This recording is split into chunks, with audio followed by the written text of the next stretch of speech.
By the end of 1970, I was kind of burned out. I somehow, all these great groups making wonderful music, and a lot of the records not selling.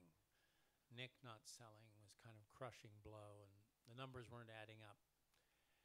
And so when I got an offer to go to California and go to work for Warner Brothers Pictures, running the sort of music department, looking for,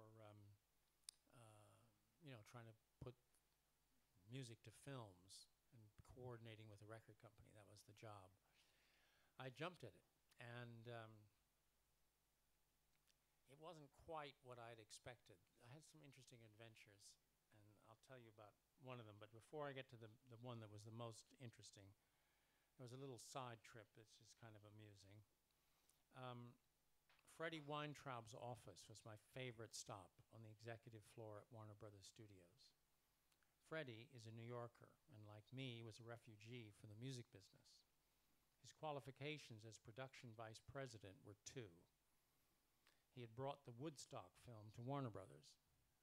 Second one, when Ted Ashley, who was the chairman of Warner Pictures, used to come to New York on business, Freddie got him laid. He had a full Isro and sported the occasional dashiki. After my first Friday executive committee meeting, he invited me in for a chat.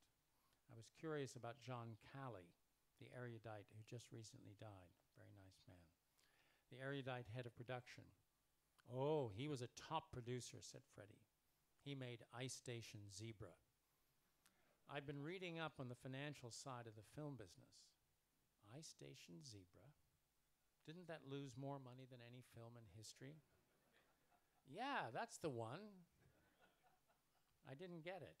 How do you go from producing an expensive flop to running a studio? Joe, you have to understand Hollywood. Here, it's not how much money you make. It's how much money you handle. Freddie and I saw a lot of each other. There was a large editing room next to the music bungalow, filled with film cans. Soon after I arrived, the young Marty Scorsese began opening these endless rolls of film in an effort to rescue a project known around the lot as Freddie's Folly. Its official title was Medicine Ball Caravan, a high-concept documentary by French filmmaker Francois Reichenbach, winner of an Oscar for a film about pianist Arthur Rubinstein. He had been dazzled by Easy Rider and thrilled by Tom Wolfe's Electric Kool-Aid acid test.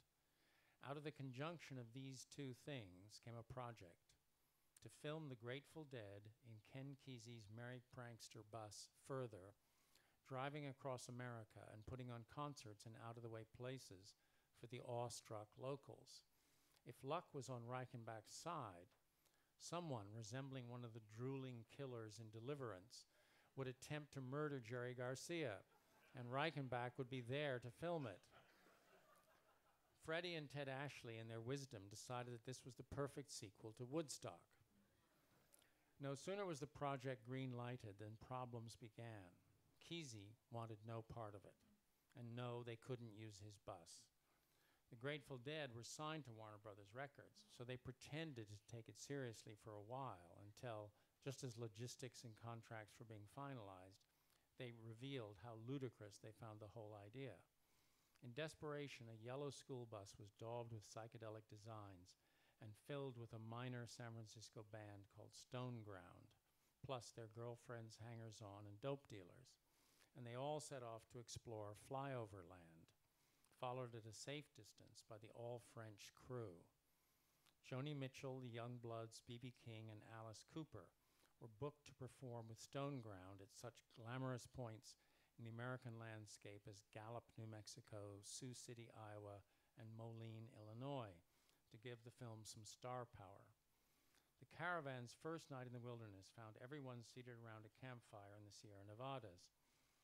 The French cameramen were so beguiled by the hippie girls that they consumed whatever beverages they were offered. Soon, they were all having their first LSD trips. Warner Brothers had set ways of doing things.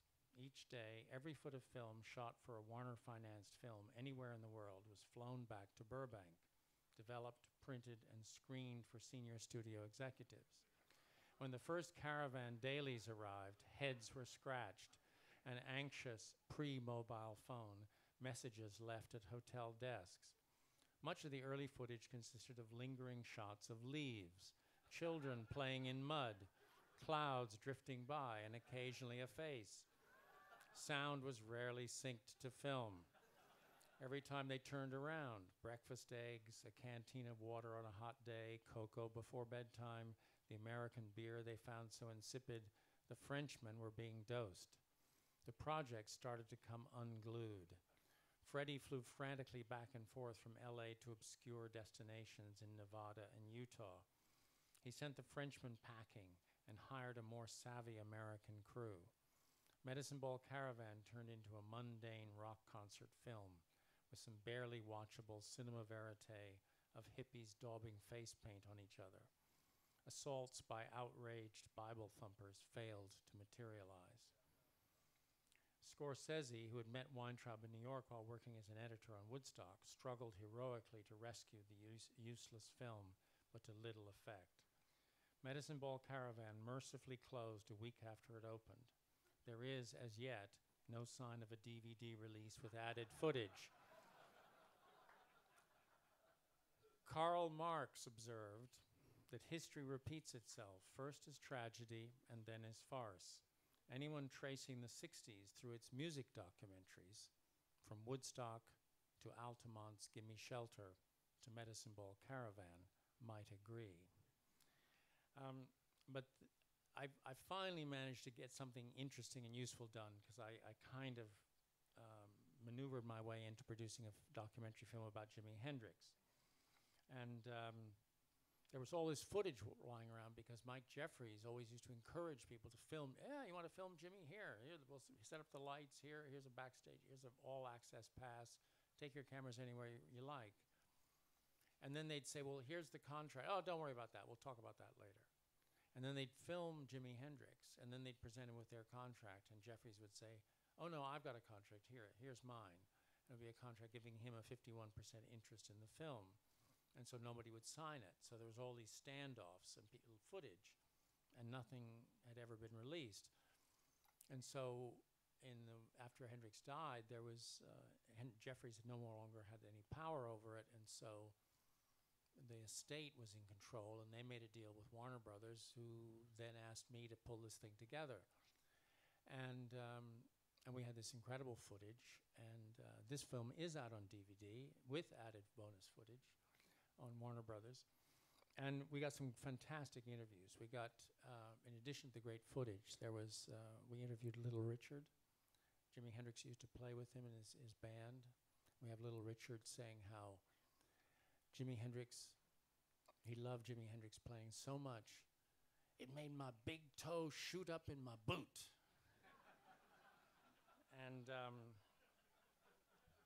But the best. Good to know that's where he kept his big toe.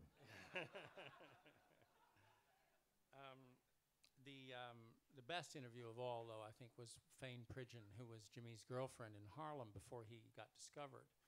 And Jimmy was playing with the Isley Brothers and Little Richard and all these, the black R&B circuit bands. But every minute he had off, he was down in Greenwich Village, dying to be managed by Albert Grossman. And, going to folk rock clubs and listening to The Loving Spoonful.